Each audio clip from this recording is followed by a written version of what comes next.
El primer tema que puse es ¿por qué el ministerio del Señor comenzó a los 30 años? ¿Lo leemos en Lucas 3:23? A ver si lo puede leer. Cualquiera de las dos, si lo quiere leer, lo puede leer.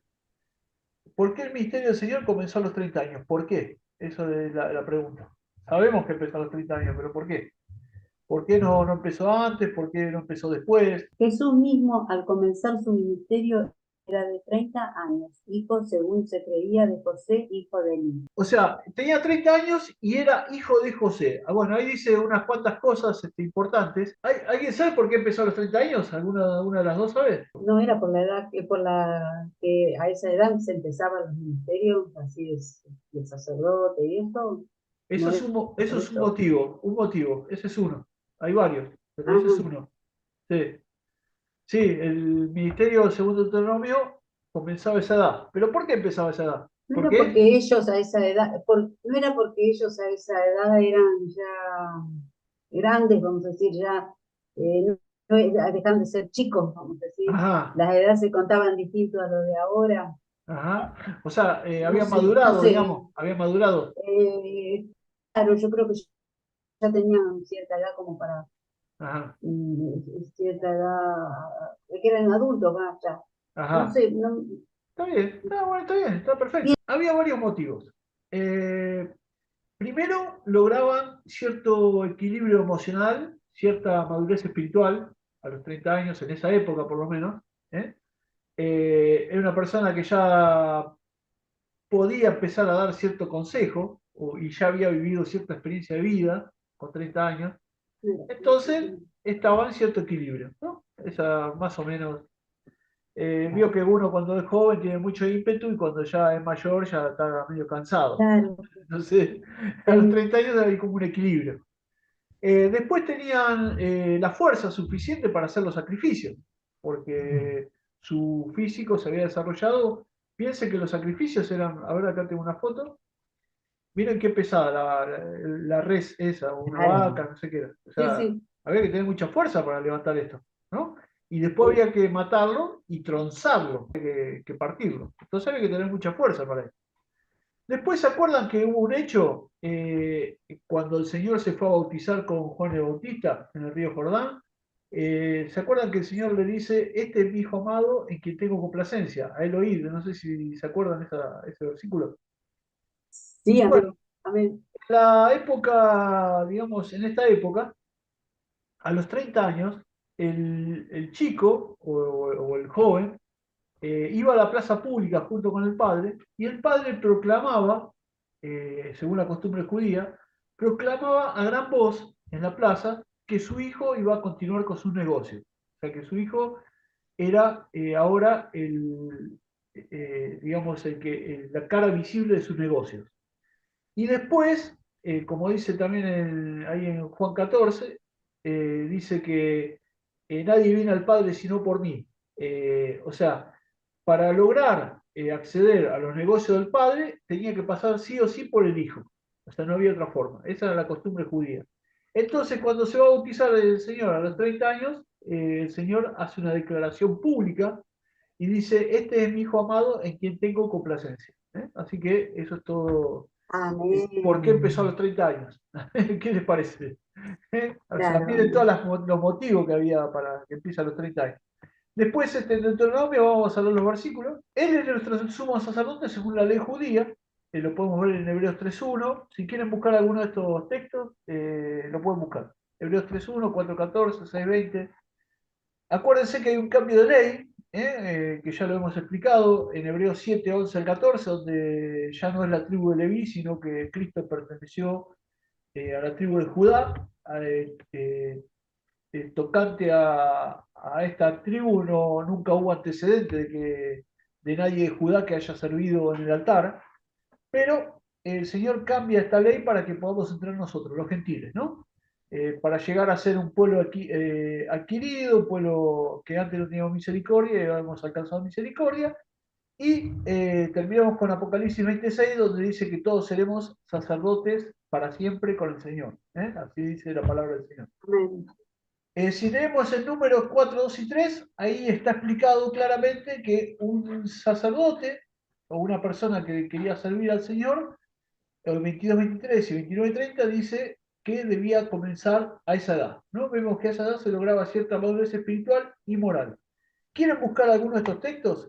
Por ejemplo, números 423. También, según la tradición judía, el padre llevaba a su hijo a la plaza principal y decía públicamente que su hijo continuaría con su negocio y que era heredero de todo, tal como pasó en Mateo 3:17, que fue cuando el Señor se fue a bautizar por Juan el Bautista en el Jordán.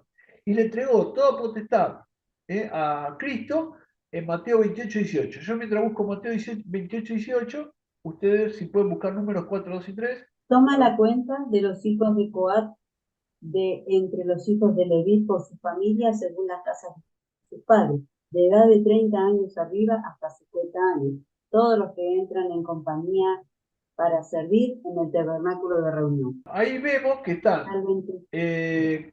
dice conforme a la edad, ¿no? Dice ahí, si leemos 22-23 y 29-30 van a ver que están los coatitas, los meraritas y los levitas, que eran los que servían en el templo.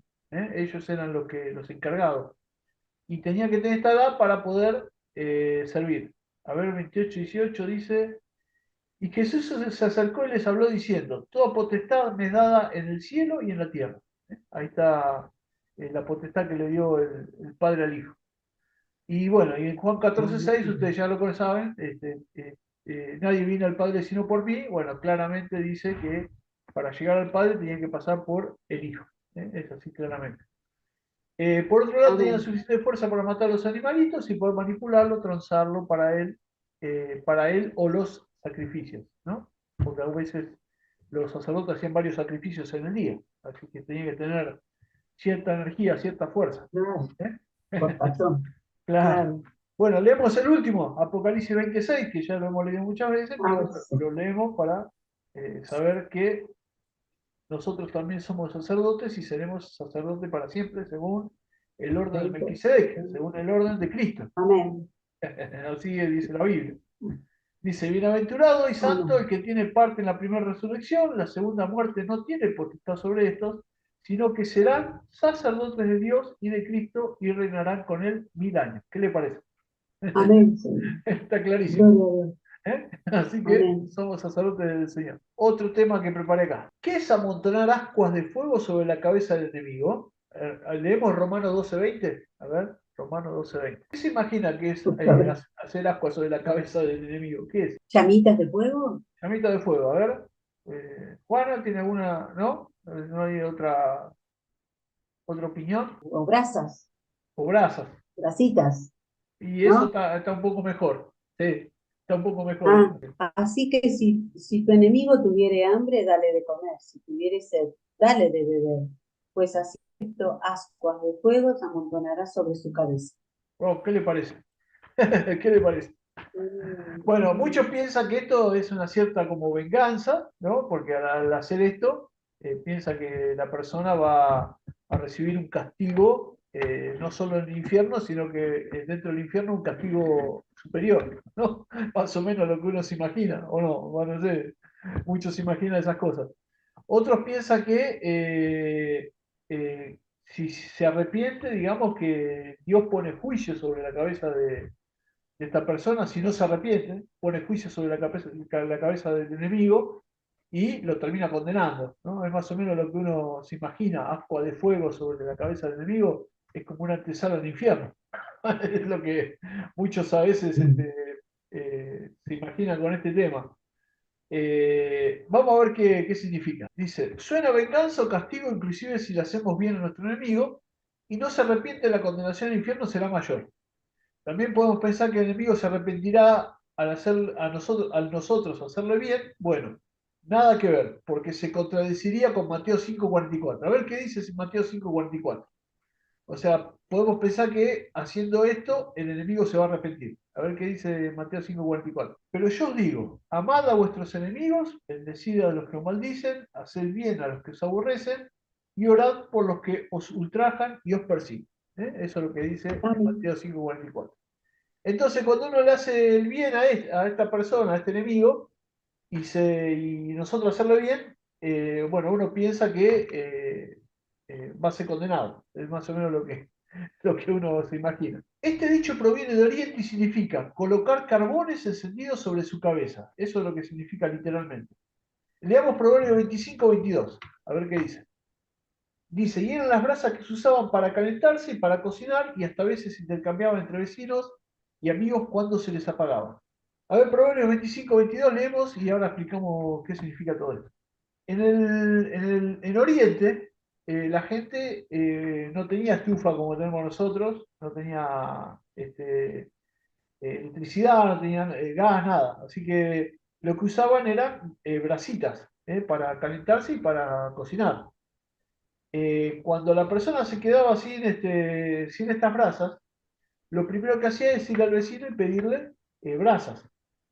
Entonces, cuando uno dice amontono ascuas sobre su cabeza, es que uno junta un montón de brasitas y las prepara para que se las lleve el vecino.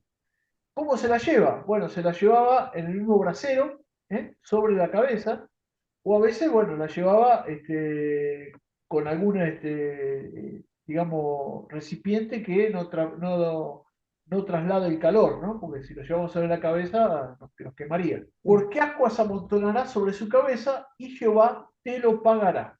Así que es lo que, de ahí está sacado el versículo este. Así que no es que estamos sino que estamos ayudando al enemigo, no es que lo estamos condenando de alguna forma, no es que lo estamos haciendo esto, le estamos poniendo un brazo sobre su cabeza para que se consuma o para que pague más, sino que lo que estamos haciendo es juntarle las brasas para que se las lleve a su casa o se las lleve para cocinar o para calentarse. Eso es lo que estamos haciendo. Eso significa amontonar ascuas sobre su cabeza. ¿Se entiende? Ah, bien, bien. ¿Eh? Se está sacado de ahí.